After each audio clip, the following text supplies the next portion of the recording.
Hello दोस्तों, कैसे हैं आप सभी लोग। मैं राजकुमार सिंह आप सभी लोगों का बहुत बहुत स्वागत करता हूं। दोस्तों, यूपी पीसीएल टीजी2 का रिजल्ट अभी डिक्लेयर हुआ है परसों रात में, और उसमें बहुत सारे बच्चे सेलेक्ट हुए हैं। जितने भी बच्चे सेलेक्ट हुए हैं उन सभी लोगों को मेरी तरफ से बहुत बहुत बधाइयां। और जो कुछ बच्चे सेलेक्ट नहीं हो पाए उनको भी दिल छोटा करने की जरूरत नहीं, उनको बहुत सारे मौके मिलेंगे। तो जो बहुत सारे बच्चे सेलेक्ट हुए हैं उसमें से कुछ चुनिंदा बच्चों से मैं आपको मुलाकात करा रहा हूँ। उसमें से आज है हमारे साथ विकास, जो कि लखनऊ से है, उत्तर प्रदेश। और हमारे साथ है सत्येंद्र, जो कि अम्बेडकर नगर जिले से हैं, उत्तर प्रदेश से। तो सबसे पहले आपको विकास और सत्येंद्र दोनों को बहुत बहुत बधाई हो। जी, धन्यवाद सर। धन्यवाद सर। मैं अपनी चर्चा स्टार्ट करता हूं विकास से। सबसे पहले विकास बताइए अपने घर के बारे में, और जब रिजल्ट आपका आया परसों रात में तो कैसा था आपका रिएक्शन, यस और सर। क्या किया आपने रिजल्ट जब देखा कि आपका हो गया सिलेक्शन। Yes sir. सर मेरा नाम विकास कुमार है। मैं सर यूपी के लखनऊ डिस्ट्रिक्ट का रहने वाला हूँ सर। सर मेरा जो जैसे सर रिजल्ट आया तो सर सबसे पहले मैंने जो है पापा को सर आके तुरंत सर बताया। मैं एक्चुअली सर घर घर पर ही था उस दिन रात में सर 10:30 बजे अप्रोक्सीमेट जो रिजल्ट आया था सर। हाँ। तो सर मैं अपने कमरे में सोने जा रहा था सर। बार बार मैं चेक कर रहा था साइट पर जा जाके कि सर अभी आया नहीं आया। उन्होंने बोला था कि जो है जब सर हम डीवी कराने गए थे तो वहां पे बताया गया था कि आपका जो रिजल्ट है सर 16 को जो है अपलोड कर दिया जाएगा। तो हम सर 16 की डेट को सर प्रॉपर चेक ही कर रहे थे, तब तक सर 10:30 बज गया था। सर रिजल्ट जैसे आया फिर तुरंत हमने चेक किया। पहले सर तो मुझे नहीं दिखा, लेकिन जैसे रोल नंबर दिखा तो तुरंत सर वहां से भगा, फिर पापा के पास गया, मम्मी के पास गया सर, पैर छुए सर, फिर बताया तुरंत जो है। फिर बहुत ज्यादा खुशी हुई सर। पूरी रात से सोए नहीं सर। आंसू भी निकले थे क्या विकास। Yes sir. पापा के सर आंसू निकले थे। पापा के। Yes sir. आपके आंसू नहीं निकले थे ना।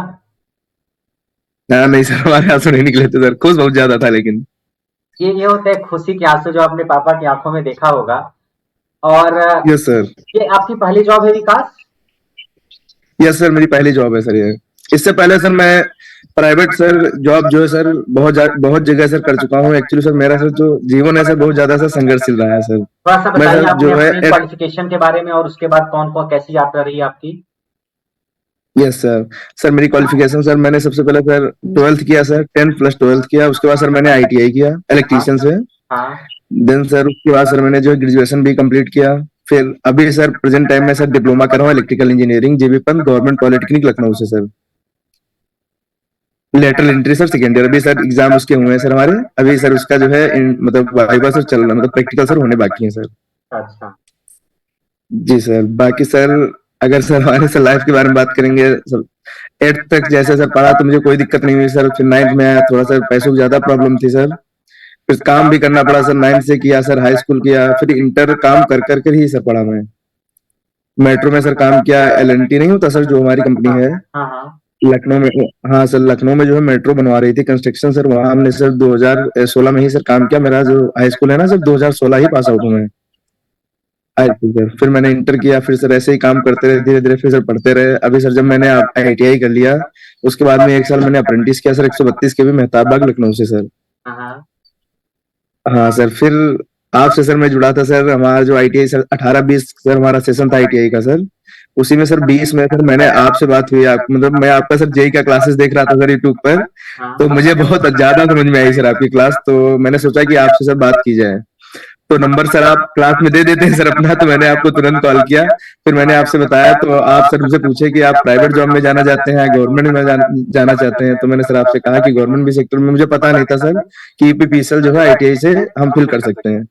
फिर आपने मुझे बताया तो कहा कि मेरा करियर पर बैच चल रहा है। फिर आपने जैसे जैसे बताया मैंने ज्वाइन किया। प्रॉपर प्रॉपर नोट्स बनाए। फिर उसी से सर प्रिपरेशन सर करता रहा। फिर आपने जो अभी सर वो एक बैच सर लॉन्च किया था प्रैक्टिस बैच, वो सर मैंने आपका ज्वाइन किया। बस दोनों सर पढ़ने के बाद में सर फाइनली मेरा हो गया सर। इससे पहले मैंने यूपी आर्मी का एग्जाम दिया था सर, जो आई थी ना सर 120 पोस्ट थी उसमें। उसका सर दिया था तो उसमें सर हमारा 0.5 से रह गया था सर। 125 नंबर थे सर उसमें, मतलब 124.5 नंबर थे और कट ऑफ सर बन गए 125 से। हाँ। हमारा सर 21 दिसंबर को इवनिंग वाली शिफ्ट में सर एग्जाम था, तो उसको सर उन्होंने जो है डे शिफ्ट मान लिया, जिसकी वजह से नॉर्मलाइज में मुझे एक भी नंबर ना मिला। आधे इसी नंबर वजह से से मेरा उसमें रह आधे गया। नंबर से रह गए थे आप। आधे नंबर से रह गए। फिर मैंने डीआरडीओ का दिया था, उसमें भी सर एससी की कट ऑफ 97 बनी थी। मेरे जो है 96.5 नंबर थे, उसमें भी सर रह गया सर। 96.67 थे अप्रोक्सीमेट 5.5 से उसमें भी रहा सर। फिर फाइनली सर हमने ये पहला एग्जाम दिया सर यूपीपीएसएल टीजी2 891 सर। फिर इसमें जब दिया तो सर फाइनल सर हो गया सर सिलेक्शन सर। 9 की सेकंड शिफ्ट में मेरा सर इसका भी एग्जाम था सर। अच्छा अच्छा। जी सर। प्राइवेट जॉब भी आपने की है बीच बीच में? यस सर, सारे सर काम किए हैं सर। प्राइवेट जॉब कहाँ कहाँ की आईटीआई करने के बाद? सर प्राइवेट जॉब मैंने सर पावर हाउस में भी की सर। मीटर रीडिंग एक होता है सर, रीडिंग नहीं होता सर, बिजली बिल जो निकाला जाता है सर, वो भी मैंने किया है सर। उसके साथ में सर जो पेंटिंग वगैरह होती है सर, पेंटिंग भी मैंने की है सर। देन सर यही सब काम करते करते सर फिर तैयारी भी करता रहा साथ साथ में, हो गया सर। देवी के पहले आपसे मेरी बात हुई थी क्या? यस सर हुई थी सर, मैंने ही कॉल किया था आपको, तो आपसे मैं पूछ रहा था सर कि मेरा सर फाइनल आएगा कि नहीं आएगा। हाँ। तो आप कह रहे थे अब 2 ही 3 दिन बचा हुआ है, बस आप पेशेंस रखिए, 2-3 दिन बाद जैसे है फिर आपसे बात दो होगी। दो तो तीन हमने दिन कहा ठीक पक्का है सर। नहीं होगा कि नहीं होगा, होगा कि नहीं होगा ना? अरे सर इसीलिए सर मैंने आपको कॉल किया था ताकि थोड़ा जो है तसल्ली मिले कि होगा कि नहीं होगा, सर कुछ बताएंगे। Yes sir. फाइनली जब सर फाइनल आया सर तो बहुत ज्यादा खुशी मिली सर। जब आप बचपन से जब आप पैदा होते हो, fifth class, six class, ninth, tenth, eleventh, twelfth, ITI, diploma, graduation, पता नहीं कितनी पढ़ाई आप करते हो, लेकिन ये अंतिम पढ़ाई यस जो सर। यहाँ मुहर लग जाती कहाँ आपने लाइफ में मुकाम हासिल कर लिया है। आपने एग्जाम तो बहुत यस सारे सर। दिए होंगे, कई सारे अच्छे एग्जाम आपने क्रैक किए होंगे, परसेंटेज अच्छा आया होगा, लेकिन ये जो अंतिम एग्जाम बिल्कुल होता सर। है ना, कहा इसके बाद एक जॉब लग जाती है, बिना इसके आपको एक तरीके से सारी पढ़ाई का रिजल्ट मिलने वाला नहीं होता है। नहीं होता है सर, करेक्ट सर। आपको पढ़ाने वाले भी बहुत सारे टीचर मिले होंगे, लेकिन मैं वो उस टीचर्स में से हूँ जो उस ऑर्बिट में आपको सेट कर दिया, अब आप गवर्नमेंट जॉब वाले रास्ते में अपना चक्कर बिल्कुल मारोगे। सर। बिल्कुल सर। सर बीच बीच में सर जब डीमोटिवेट हो जाता था सर आपके चैनल पे जाता था और मोटिवेशनल शायरी सर देखता था, फिर हाँ। सोचता था ठीक है सर, फिर स्टार्ट करता था पढ़ाई। फिर ऐसे ही चलता रहा धीरे धीरे सर, फाइनल जो है सर सफलता मिली सर। अच्छा, कितने मार्क्स आपके बन रहे थे विकास एग्जाम में? मेरा सर 9 की सेकंड शिफ्ट में था सर, मेरे जो है 106 नंबर थे सर टेक्निकल में। हाँ। और बाकी सर कंप्यूटर में हमारे सर 27 नंबर थे। अच्छा। हाँ 106 नंबर नॉन टेक टेक्निकल मिला के, प्लस उधर जो हमारा था 27 नंबर थे सर। कैटेगरी कौन सी थी आपकी? SC sir. एससी कैटेगरी थी। फिर यस आपका सर। डीवी हुआ, डीवी के बाद रिजल्ट आ गया। यस सर, डी फॉर्स का रिजल्ट आ गया। और भी कोई एग्जाम वगैरह देना है या यूपीपीसीएल में ही सेलेक्ट सेट होने का टारगेट बना रखा है आपने? हाँ सर तैयारी करनी है सर, जेई की, पीपीसीएल जेई, एसएससी जेई, जेई की सर प्रिपरेशन करनी है सर। हाँ, यूपीपीसीएल जेई दे सकते हो आप, आरआरबी जेई दे सकते हो आप। Yes sir. Yes sir. अच्छा, जो बैच आपने ज्वाइन किया था विकास, उस बैच के यस कंटेंट के सर। अलावा भी आपको कंटेंट पढ़ने की जरूरत पड़ी थी या नहीं? सर बहुत कम सर पड़ी थी, क्योंकि सर उसमें जो कंटेंट छूटा हुआ था थोड़ा बहुत सर, उसमें उसमें जो है आपने बाद में भी क्लासेस ऐड कर दी सर अभी। प्लस उसके बाद में जो आपने सर प्रैक्टिस बैच करवाया उसमें सर पूरा जो है थ्योरी ही कवर हो गया एक हिसाब से। जो चीजें नहीं हुई थी वो भी आपने जो है प्रैक्टिस बैच में पूरा बताया सर, इस वजह से मैंने सर अलग से नहीं पढ़ाया कुछ, वही सर सफिशियंट था सर। और सर आप ऐसा, आपके सर पढ़ाने का तरीका ऐसा सर, एक बार अगर पढ़ लो सर तो रटने की जरूरत नहीं पड़ती, याद ही हो जाता है सर, ये चीज बहुत अच्छी है। आपका सर समझाने का जो तरीका है सर वो बहुत अच्छा है सर, जो सर हमें हमें लगता है कि हमेशा याद रहेगा सर। नहीं, इतना तो समझ लिए कई दिन। कोशिश यही रहती है कि उसको सिंपल वे में, आसान शब्दों में पढ़ाया जाए यस ताकि सर। बच्चों को समझ में आ जाए। फिर भी कई बच्चे नहीं समझ पाते हैं। Yes sir. अच्छा, अब हम चलते हैं सत्येंद्र के पास। सत्येंद्र भी हमारे साथ जुड़े हुए हैं, अंबेडकर नगर जिले से, कटहरी से हैं। सत्येंद्र, स्वागत है यस आपका। सर। जी धन्यवाद सर। सत्येंद्र, ये बताइए कि आप का घर कटहरी में कहाँ है? क्योंकि मेरा भी घर अम्बेडकर नगर जिले में है, सत्येंद्र भी अम्बेडकर नगर जिले से ही है। और जी जी सर। थोड़ा सा अपनी फैमिली के बारे में बताइए, और जब रिजल्ट आया तो कैसा रिएक्शन आपका था? जी सर, मेरा घर घर जो है कटेरी में जो है, ये जो चीनी मिल है अकबरपुर चीनी मिल, इसी के पास है। अच्छा। और सर जैसे हम पहले ही प्रिपरेशन, जैसे हमारे भैया भी प्रिपरेशन कर रहे थे, इसी डिप्लो आईटीआई किए थे, तो हाँ, उन्होंने ही सबसे पहले आपका कोर्स खरीदा था। तो तो भैया वो अब जो है यूपी मेट्रो में सेलेक्टेड है। यूपी मेट्रो में जॉब कर रहे हैं वो? जी जी जी। हाँ तो हाँ। उन्होंने ही जो है हमें सलाह दी, तो इसके पहले हम एसएससी की तैयारी कर रहे थे। अच्छा, नॉन टेक्निकल की। जी जी। तो हाँ एसएससी में थोड़ा इंग्लिश हमारी वीक है, हाँ। तो हमें वो थोड़ा कम समझ में आता था। और भैया को हमने आपका कोर्स करते हुए देखा, तो हमें आपका जो पढ़ाने का तरीका है ना वो बहुत अच्छा लगा। तो हमने भी आईटीआई की थी, तो हमने भी जो है टेक्निकल की तैयारी करने की इच्छा जागृत की। उसके बाद सर जो है सबसे पहले हमने डीआरडीओ का फॉर्म भरा था। तो डीआरडीओ का फॉर्म भरा था तो बहुत ज्यादा प्रिपरेशन मतलब खुद की सेल्फ स्टडी नहीं हो पाई थी, बस केवल वीडियो आपका देखा था और जो प्रैक्टिस है वही देखा था। तो सर उसमें हमारा 0.004 से रुका था। 0.004?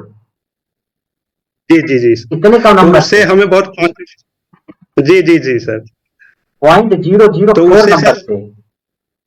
जी जी जी सर। अच्छा। तो उससे हमें बहुत कॉन्फिडेंस मिला कि ये जो है सेंट्रल लेवल की जब जॉब है, इसमें केवल 100 वैकेंसी है, तो अगर हम इसमें जो है इसमें कम से छट रहे हैं तो ये तो यूपी का है। तो सर तब इसके लिए हमने प्रिपरेशन की। हम भी डिप्लोमा कर रहे हैं, तो यहाँ थोड़ा गवर्नमेंट से जो है कर रहे हैं, यही अम्बेडकर नगर के ही। तो यहाँ क्लास करनी होती थी। तो हमारा जो इस कॉलेज से जो है हमारा जो घर है 4 से 5 किलोमीटर दूर है। अच्छा। लेकिन फिर भी हमने तैयारी करने के कारण जो है रूम लेकर जो है यहाँ पर पढ़ना चालू किया। तो सर रूम लेकर यहाँ पढ़ाई कर रहे थे, और जब टेस्ट दे रहे थे प्रीवियस ईयर पेपर, तो उसमें ठीक ठाक नंबर मिल रहा था।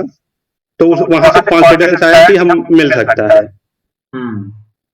तो जैसे जैसे समय मिलता था तो सर जैसे अयोध्या में भाग जाते, थोड़ा जो ऑफलाइन कोचिंग होती है वहाँ टेस्ट कराते हैं। टेस्ट से सर थोड़ा नंबर जैसे बढ़ जाता है।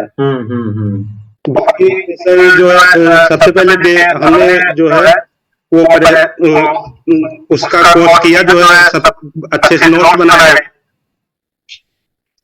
उसके बाद सर प्रैक्टिस सेट भी ज्वाइन किया। आपने कौन सा बैच लिया था इलेक्ट्रिशियन ट्रेड का? जो सबसे पहला बैच था या जो भी? दोनों बैच लिया था सर। अच्छा। बेसिक से जो बेसिक थ्योरी थी उसको भी लिया था, और जो प्रैक्टिस सेट बैच था वो भी लिए थे। अच्छा अच्छा। जी। जब रिजल्ट आपने देखा सत्येंद्र, क्या रिएक्शन आपका था? सर जैसे जब हमने हमारा जो है 145 नंबर था। हाँ। 3 की सेकंड शिफ्ट में। तो जैसे भैया पहले से ही प्रिपरेशन कर रहे थे, तो उन्होंने बताया था कि जैसे आपका नंबर बहुत बढ़िया है। तो हम पहले से ही थोड़ा श्योर थे सर, लेकिन तब भी एक डर तो बना ही रहता है। हाँ हाँ। तो उसके बाद जब आया, तो जैसे ये जब 1800 डॉक्यूमेंट वेरिफिकेशन की लिस्ट आई थी, तो उसमें हमने चेक किया था कि 124 मिनिमम मार्क के जो है बच्चे को लिया गया है। तो हम लगभग श्योर हो गए थे कि हमारा जो है सिलेक्शन हो जाएगा। लिस्ट में नाम देखने के बाद कैसा फील हुआ था सत्येंद्र? क्या लगा था कि सारी दुनिया मेरे कदमों में है, सारी दुनिया जीत चुका हूं, मैं ही सिकंदर हूं, या मोबाइल उठा करके पटक दूं, ये क्या करूं? कैसी फीलिंग आ रही थी? सर जो सबसे पहले पीडीएफ जो है व्हाट्सएप पे एक बच्चे ने हमारे शेयर किया था, तो वो घर पर नेट बहुत स्लो रहता, वो पीडीएफ जो 4 MB की थी लेकिन खुल नहीं रही थी। ओहो। फिर 1 से 2 मिनट में जितनी देर में उतनी देर में सर हार्ट बीट बहुत तेज बढ़ गई थी। और उसके बाद जैसे ही जब हमने अपना रोल नंबर देखा, तो सबसे पहले हमने अपने भैया के पास फोन मिलाया। उसके बाद मम्मी पापा के पास गए, तो तब उन लोगों को भी बताया। मम्मी पापा का क्या रिएक्शन था? मम्मी पापा भी बहुत खुश थे। खुश थे? जी जी। उनको भी लगा होगा जितनी मेहनत उन्होंने आपके ऊपर की है, आपने जितने संघर्ष किए हैं, शायद आज उसका रिवार्ड मिल ही गया है आपको। जी जी जी सर। अच्छा सत्येंद्र, आपने जो तैयारी की है, जो बच्चे और तैयारी कर रहे होंगे या बाकी जो बच्चे वीडियोस बाद में देखेंगे, उनको क्या गाइड करेंगे आप? कंटेंट कहाँ से आपने इकट्ठा किया? एक तो जो बैच आपने लिया होगा वहां से वीडियो देखी होगी, नोट्स बनाया होगा, और क्या किसी बुक वगैरह की मदद आपने ली थी, या बुक की जरूरत पड़ेगी या नहीं जो बच्चा तैयारी करेगा? सर जैसे बुक की थ्योरी की बुक जो है जरूरी है, लेकिन बस एक ले लीजिए, बस उसी को दोहराइए। सबसे पहले जो सर थ्योरी की जो थ्योरी आप पढ़ रहे हैं, हाँ, उसका प्रॉपर नोट्स बना लीजिए। उसके बाद सर जो है आप प्रैक्टिस कहीं से भी करिए, जितना टेस्ट दे सकते हैं आप उतना टेस्ट दीजिए, और उसमें भी सबसे ज्यादा प्रीवियस ईयर पेपर दीजिए। हाँ। और प्रीवियस ईयर पेपर को कम से कम 3 से 4 बार एनालाइज कीजिए सर। और वो जो एनालाइज करने के बाद कीवर्ड मिलते हैं, हम उसी जो आपकी जो नोट्स बनाए थे उसी में लिख लेते थे, ताकि हमें जब रिवीजन कर रहे हैं तो बहुत आसानी हो। और उसके बाद हमने जैसे हर सब्जेक्ट का 5 से 6 पन्ने में ही शॉर्ट नोट बना लिया था सर। तो वो जो है बहुत मदद करता है सर पेपर के समय पे, क्योंकि उस समय डर लगा रहता है। खराब हो जाता है मेरा, कहते कहते गला खराब होता है कि नोट्स बना लो, शॉर्ट नोट्स तो छोड़ो चिंटू, शॉर्ट नोट्स तो मारो गोली, नोट्स नहीं बनाना चाहता है, उसको तो सर बस पीडीएफ दे दो, मेरा कल्याण हो जाएगा, उस पीडीएफ पे वो चिल्लाता रहता है। जी जी सर, शॉर्ट नोट से सर जैसे एग्जाम के समय बहुत डर बना रहता है, तो शॉर्ट नोट से बार बार आप रिवीजन कर सकते हैं, बहुत कॉन्फिडेंस मिलता है उससे सर। हाँ, शॉर्ट नोट्स बनाना तो काफी अच्छी चीज है, क्योंकि आप जब रिवीजन करना चाहते हो कोई भी सब्जेक्ट आधे एक घंटे के अंदर रिवाइज हो जाता है, 20 मिनट में रिवाइज हो जाता है, तो एग्जाम के पहले वो काफी मदद करता है। जी और सर जैसे एग्जाम सर कॉन्फिडेंस नहीं बनता ना, कितना भी आप नंबर गेन कर रहे हैं सर। टेस्ट दे रहे थे 145 से 150 के बीच में एवरेज स्कोर रहता था, हाँ। लेकिन फिर भी कॉन्फिडेंस नहीं बन रहा था। हाँ। जी, और इसमें जैसे यूपीपीसीएल में रहता है कंप्यूटर भी पास करना रहता है, तो उसका भी एक अलग से डर बना रहता है कि कहीं उसी में ना फेल हो जाए, चाहे इसमें कितना भी नंबर गेन किए रहेंगे कोई मतलब नहीं है। हाँ हाँ। तो उसको भी अलग से एक प्रिपरेशन करना रहता है। यानी आपका ये कहना है कि आप एक बार नोट्स अच्छे से पढ़ लो, उसके बाद आप क्वेश्चन सॉल्व करो, चाहे एग्जाम के क्वेश्चन करो, चाहे टेस्ट सीरीज के क्वेश्चन करो, और वहां से जो नई नई चीजें मिलती फिर उसको नोट्स में जोड़ते जाओ जोड़ते जाओ जोड़ते जाओ, उसी नोट्स में जोड़ते जाओ। अगर अलग अलग नोट्स बना रहे हैं तो सर वो बहुत ज्यादा हो जाता है, वो फिर रिवाइज नहीं हो पाता। रिवाइज नहीं, पर एक ही नोट्स बनाओ, उसमें सारी इन्फॉर्मेशन होनी चाहिए, सारी इन्फॉर्मेशन होनी चाहिए, और शॉर्ट नोट्स बहुत ज्यादा जरूरी है सर। हाँ, मैं तो कहूंगा शॉर्ट नोट जरूरी तो है, लेकिन कुछ नालायक है जो शॉर्ट नोट्स नहीं बना पाते, एटलीस्ट वो नोट्स ही बना लिया करें तो भी बहुत है, कि नोट्स ही बना लो, उसमें डब्बे में बंद कर लो, स्टार लगा दो, कलर कर दो उसको, जो अच्छी चीज जरूरी चीजें हैं, ताकि पन्ना पलटो उस पर नजर चली जाएगा, अच्छा ट्रांसफार्मर एसी पे काम करता है, डीसी पे नहीं, डीसी देंगे तो क्या होगा, वाइंडिंग प्राइमरी जल जाएगी। तो अंडरलाइन वगैरह होता है कि बच्चे कलर वगैरह का इस्तेमाल करते हैं, तो नोट्स तो बनाना मस्ट है, जरूरी है नोट्स बनाना। शॉर्ट नोट्स नहीं भी बनाते हो तो 1% के लिए काम चल सकता है। कुछ है जो ना तो नोट्स बनाना चाहते हैं ना तो शॉर्ट नोट्स बनाना चाहते हैं, पीडीएफ से काम चलाते हैं, उसका प्रिंट आउट निकलवा के काम चलाते हैं, फिर कहते हैं सर पढ़ने का मन नहीं करता। जैसे शॉर्ट नोट्स सर जी उस समय जो है सबसे ज्यादा मदद करता है, वो आपके जो है सफलता में 5 से 10% आपको इंक्रीज कर देगा। अच्छा, हम चलते हैं अब विकास के पास। जी सर। Yes sir. आपके बहुत सारे जूनियर्स आगे तैयारी करेंगे यूपीपीसीएल की, या फिर रेलवे में एलपी की, या टेक्नीशियन की, या और अलग अलग एग्जाम जो आईटीआई के बेसिस पे होते हैं। आजकल तो कई बार बच्चे रिवर्स भी करने लगे हैं कि डिप्लोमा करने के बाद आईटीआई कर लेते हैं, कई बार लगता है उनको आईटीआई कर रहे हैं, हाँ, कि शायद इसके बेसिस पे नौकरी थोड़ा आसानी से मिल जाएगी। खैर जो भी नौकरी हासिल करना बच्चों का पहला मकसद होता है, उसके बाद वो और बड़े एग्जाम की तैयारी करते रहते हैं।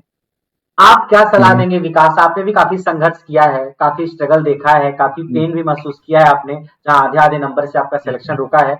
और भी बच्चे होंगे जो इस एग्जाम में जिनका सिलेक्शन आधे नंबर से 0.25 से 1 नंबर 1.5 नंबर से रुका होगा। उन बच्चों के अंदर जो फान मचा होगा, अपने मन को अपने आप को लेकर के मन में जो संशय मचा होगा, उसको कैसे आप दूर कर पाएंगे कि नहीं तुम्हारे अंदर संशय नहीं, मेरे अंदर भी संशय था, आज मैं जरूर आप सबके सामने हूं, या मैंने एग्जाम क्रैक किया है, लेकिन संशय आपके पास भी था, तो शायद उनको थोड़ा अच्छा लगे कि हाँ जो बच्चे सेलेक्ट होते हैं उनको भी डाउट रहता है। तो क्या मैसेज आप देंगे विकास उनको? नहीं सर, देखिए जिन भी भाइयों का जो हमारे साथी थे उनका जैसे 0.5 या फिर 0.25 से जैसे रुक गया है तो उनको ज्यादा परेशान होने की नहीं जरूरत है, क्योंकि मेरा भी रुका है। दिक्कत होती है, बहुत ज्यादा प्रॉब्लम होती है जब 0.5 से टूट जाता है बिल्कुल सर। फिर उसका समझ में नहीं आता है कि आगे प्रिपरेशन जारी रखें या छोड़ दें। कंसिस्टेंसी जो है, निरंतरता जो है सर उसकी जो है छूटने लगती है। तो करना क्या है सर, प्रॉपर जो है निरंतरता के साथ में सर पढ़ाई को हमको जो आगे बढ़ाना है सर। फिर कहीं ना कहीं सर जैसे हमारा भी एलपी की सर आ गया, वैकेंसी आई है, टेक्नीशियन की आने वाली है सर, तो किसी ना किसी में तो हो ही जाएगा, लेकिन जो है अगर आप निरंतरता अगर बनाए रखेंगे तभी हो पाएगा, अगर बीच में आप ड्रॉप कर देते हैं तो फिर नहीं हो पाएगा। जो भी आप जैसे नोट्स बनाए रखे हैं उसको जो प्रॉपर रिवाइज करना है, जो भी अगर कंटेंट छूटा हुआ है उसको क्लियर करना है। कहीं ना कोई तो गलती रही होगी ना, जिसकी वजह से आपका सिलेक्शन नहीं हो पाया सर। ये चीज अपनी गलती ढूंढनी है मुझे। जब उसको सर ढूंढ लेता है आदमी जो, तो कहीं ना कहीं सर निकल ही जाता है, कैसे ना हो, मतलब कहीं ना कहीं सर जो है मिलता है आगे सक्सेस। ये चीजें सर। मुझसे अगर कोई बच्चा कहे सर कि आपने इतने सारे बच्चों को पढ़ाया है, इतने सारे बच्चे सिलेक्ट हुए हैं, उन सब में सबसे ज्यादा कॉमन कौन सी खूबी थी? अगर कोई बच्चा मुझसे ये पूछे तो मैं कहूंगा एक खूबी थी, वो नोट्स बनाता था। वो बच्चा वीडियो देख करके नोट्स बनाता था, वो पीडीएफ के यस भरोसे सर। नहीं रहता था। नोट्स बनाना बहुत बड़ा सर मतलब रोल प्ले करता है सर। अगर कोई भी अगर किसी भी चीज का सर नोट, जैसे आप इंटर में हो या 12th में हो या प्रिपरेशन कर रहे हो, तो जब तक आप नोट्स नहीं बनाते हैं तब तक जो है किसी भी चीज पर कायदे से कमांड नहीं बन पाती है सर। पीडीएफ के थ्रू, जैसे आज के लड़के कहते हैं कि जब पेपर आता है सर बोलते हैं कि पीडीएफ भेज दो, जो जो इंपॉर्टेंट चीजें हो हमारे पास भेज दो, हम भी पढ़ लें, हमें भी देना है पेपर। तो उससे कुछ नहीं हो पाता है सर। जब तक आप खुद का अपने आप से नोट्स नहीं बनाएंगे तब तक कुछ भी समझ में नहीं आता है सर। और सर शॉर्ट नोट्स की अगर रही बात, सर शॉर्ट नोट बनाना इसलिए सर जरूरी है कि अगर कम टाइम में सर पूरा कंटेंट अगर आपको रिवाइज करना है सर, उसके लिए बहुत ज्यादा हेल्प करता है सर शॉर्ट नोट्स हमारा सर। हाँ, कम टाइम में ज्यादा चीजें सर। बिल्कुल। Yes sir. सत्येंद्र, आपका क्या मैसेज है? जो बच्चे सर एग्जाम वही मैसेज। हाँ जी जी जी सर, जैसे प्रिपरेशन करने में सबसे ज्यादा जरूरी है कंटिन्यूटी रखना सर। और कंटिन्यूटी रखने के साथ साथ आपको जो है 24 घंटे जो है उस प्रिपरेशन को सोचना है कि हमें जो है इतने लोगों को बीट करना। अब 1,20,000 जो है फॉर्म फिल हुए थे सर यूपीपीसीएल में, और लगभग एक सीट पर सर 135 लड़के का कंपटीशन है। तो कोई ना कोई तो, कोई फाइनेंशियल के लिए सर लड़ रहा है, कोई जो है अपने स्टेटस के लिए लड़ रहा है। तो वो अगर आपको उनको बीट करना है तो मेहनत तो ज्यादा करनी ही पड़ेगी सर। कभी मन में पढ़ने का मन नहीं होगा, कभी डिप्रेशन होगा, कभी कुछ होगा, लेकिन उस सब के बीच आपको थोड़ा सा टाइम पढ़ने के लिए निकालना है हर दिन। पढ़ने के लिए निकालना है। उसके बाद सर जैसे आप हर रोज देखिए ना कि हम अगर अपने उद्देश्य को पाने के लिए जो है सही काम कर रहे हैं कि नहीं कर रहे हैं। बीच बीच में सर जैसे डिस्ट्रक्शन तो आते ही हैं। कई बार मैंने बच्चों को देखा है, कुछ बच्चे ऐसे होते हैं जिनके पास नॉलेज होती है, स्किल भी होता है, टैलेंट भी होता है, चीजों को सीखते भी जल्दी, बट अपनी एनर्जी को बिखरा देते हैं, वो पूरा डिस्ट्रीब्यूट कर देते हैं। अच्छा, कटाव कितनी जाएगी उसमें एनर्जी लॉस कर देते हैं, या इस बार वैकेंसी कितनी आई है, वैकेंसी आई तो उसमें एनर्जी लॉस कर देते हैं, इस बार योगी सरकार आ जाए कहीं प्राइवेटाइजेशन ना हो जाए उसमें एनर्जी खर्च कर देते हैं। पढ़ाई पर उनका ध्यान बचता ही नहीं है। और कुछ बच्चे होते हैं शांति से चुपचाप केवल पढ़ाई पे फोकस करते रहते हैं, बाकी चीजों पर उनका ध्यान जाते हैं, बिल्कुल फोकस्ड होते हैं जो है, और एग्जाम को क्रैक कर जाते हैं, बहुत आसानी से क्रैक कर जाते हैं। सर हमें फॉर्म कितना फिल हुआ है ये नहीं देखना चाहिए सर, बस हमें ये देखना चाहिए हमें इससे ज्यादा नंबर लाना है, गेन करना है। एक कट ऑफ जो पिछली बार फिक्स हुई है उससे 5 से 10 नंबर अगर आप ज्यादा ला रहे हैं तो आप जो है सेफ जोन में हैं। अगर आप टेस्ट दे रहे हैं और जितना नंबर आ रहा है, अगर उससे ज्यादा नंबर आप नहीं पा सकते एग्जाम में, उससे कम ही पाएंगे। अगर टेस्ट दे रहे हैं तो आपको कॉन्फिडेंस खुद पता चल जाएगा कि हमारा सिलेक्शन होगा कि नहीं होगा। तो विकास, जो अपने बैच से मशीन वगैरह पढ़ा था, ट्रांसफार्मर, जनरेटर, मोटर, वो समझ में आती थी या फिर ऊपर ऊपर से समझ में आता था? अरे सर बिल्कुल सर, इतना ज्यादा सर समझ में आता था सर कि जैसे अभी मैं डिप्लोमा कर रहा हूँ सर। हाँ। तो वहाँ जैसे मैंने सर अभी लेटरल एंट्री है मेरा सर, सेकेंड ईयर है वहाँ, तो जो फाइनल ईयर वाले स्टूडेंट हैं सर वो भी सर हमारे पास आते हैं, तो मैं उनको ऐसा बता देता हूँ कि उनके सर एक ही बार में समझ में आ जाता है। तो यही पूछते हैं कि कहाँ से पढ़े हो आप, इतना ज्यादा कैसे, मतलब पूरा सर कंटेंट जो है पूरा सर माइंड में फीड हो चुका है सर। कोई भी sir machine, total sir machine हो गया, हमारा बेसिक हो गया, सब कुछ सर प्रॉपर इलेक्ट्रॉनिक वगैरह सब कुछ सर। आपने जितना भी पढ़ाया सर, इतना मतलब आपका पढ़ाने तरीका सर इतना अच्छा है कि अगर पढ़ाने के बाद में 2-3-4 बार अगर थ्योरी जो है इंसान रिवाइज कर दे स्टूडेंट, तो उसको कोई दिक्कत नहीं होगी, फिर प्रॉपर उसको याद ही हो जाता है सर। और याद सर ऐसा होता है विद एग्जाम्पल के साथ में सर, उसको एग्जाम्पल भी दे सकते हैं सर। सर जैसे मैं भी डिप्लोमा कर रहा हूँ। हेलो। हाँ बोलिए सर जैसे हम भी डिप्लोमा कर रहे हैं, हमारा फाइनल ईयर है। तो जैसे लेटर एंट्री जब लेते हैं तो पहली बार 10 पेपर देना होता है। लेकिन सर हम उसी जो आपका कोर्स पढ़े थे उसी के बेस पर हमने पेपर दिया था और हमारी पहली रैंक आई थी पूरी क्लास में। पहली? जी जी, पहली रैंक आई थी। और जबकि यहाँ कंटेंट लिखना होता है, पेज भरना होता है, लेकिन हम वही जो आप पढ़ाते थे वही कंटेंट लिखते थे और उसे ब्लैक पेन से जो है हेडलाइट कर दिया करते थे। सर मेरी पहली रैंक आई थी। जाते जाते विकास कुछ कहना चाहोगे? आपके दिल में जो कुछ भी हो, अगर कहना हो तो आप कह दो, जो भी है, तैयारी को लेकर के, फ्रस्ट्रेशन को लेकर के, सिलेक्शन को लेकर के, दिल में कोई दुख है, सुख है, बोल दो आप। नहीं सर, दुख तो कोई नहीं है सर, खुशी बहुत ज्यादा है सर। बाकी सर अपने जो हमारे साथी हैं, जो लोग सर तैयारी कर रहे हैं, उनके लिए सर एक ही बात कहना चाहूंगा कि सर जो भी तैयारी कर रहे हैं सर, वो निरंतरता सर बनाए रहे, कंटिन्यूटी सर। तभी सर कहीं ना कहीं सर हो ही जाएगा। अगर पढ़ाई कर रहा है, अगर कोई लगा हुआ है, तो कहीं ना कहीं सर जो है भगवान उसको भी मौका देगा सर, कहीं ना कहीं होगा सर उसका। बस ये है कि सर हिम्मत ना हारे सर, बस लगा रहे सर, प्रॉपर कंटिन्यूटी बनाए रखे, बस हो ही जाएगा सर कहीं ना कहीं सर। बाकी सर आपका सर बहुत बहुत सर हम धन्यवाद सर अदा करते हैं कि सर आपने इतना अच्छा पढ़ाया, जिसकी वजह से मैं जो है सर आज यहाँ आ पाया सर। ये तो विकास की बात थी। सत्येंद्र, आपको कुछ कहना है जाते जाते? दिल में कोई बात है? बस सर वही बात है कि जैसे कुछ लोग हैं, जैसे हमारे साथ के ही बहुत सारे लोग जो तैयारी कर रहे थे, अब कुछ लोगों का सिलेक्शन हुआ, कुछ लोगों का नहीं हुआ। हम यही कहना चाहेंगे सर कि जैसे आप कंटिन्यूटी रखिए सर, जो है टेक्निकल की डिग्री कम आती, जो है वैकेंसी कम आती है, लेकिन अगर आप तैयारी कर रहे हैं और आपने जो है निरंतर मेहनत कर रहे हैं तो आप सफल जरूर हो जाएंगे सर। बाकी आपके कोर्स का सर बहुत ज्यादा इसमें जो है बेनिफिट मिला, इसी के कारण सर जैसे बहुत ज्यादा मेहनत नहीं करनी पड़ी ना हमें कंटेंट ढूंढने में। जी यानी इन दोनों लोगों का ये कहना है कि आपको एक तो कंटिन्यूटी लगातार मेंटेन रखनी है, पढ़ते रहना है, और अगर आप मेहनत से पढ़ोगे सही दिशा में, सही कंटेंट से, आज नहीं तो कल, कल नहीं तो परसों, कोई न कोई एग्जाम आप क्रैक कर ही ले जाओगे। लेट हो सकता है मगर फाइनली आप अपनी जगह ही बना ही ले जाओगे। तो चलिए, आप विकास और सत्येंद्र हमारे साथ आए, अपने अनुभवों को साझा किया, इसके लिए बहुत बहुत शुक्रिया। और एक बार फिर से विकास और सत्येंद्र, आप लोगों को बहुत बहुत बधाई हो। आपने अपने जीवन में पड़ाव हासिल किया है। जितने भी मेरे बच्चे देखेंगे आपको, उन सबकी तरफ से मैं आपको बहुत बहुत बधाई और शुभकामनाएं देता हूँ कि आपका आगे का जीवन बहुत शानदार हो। और भी अगर आप किसी एग्जाम की तैयारी करो, जेई की और किसी एग्जाम की, उसमें भी आपका सिलेक्शन हो। धन्यवाद sir. Thank you sir. Thank you so much. Thank you sir.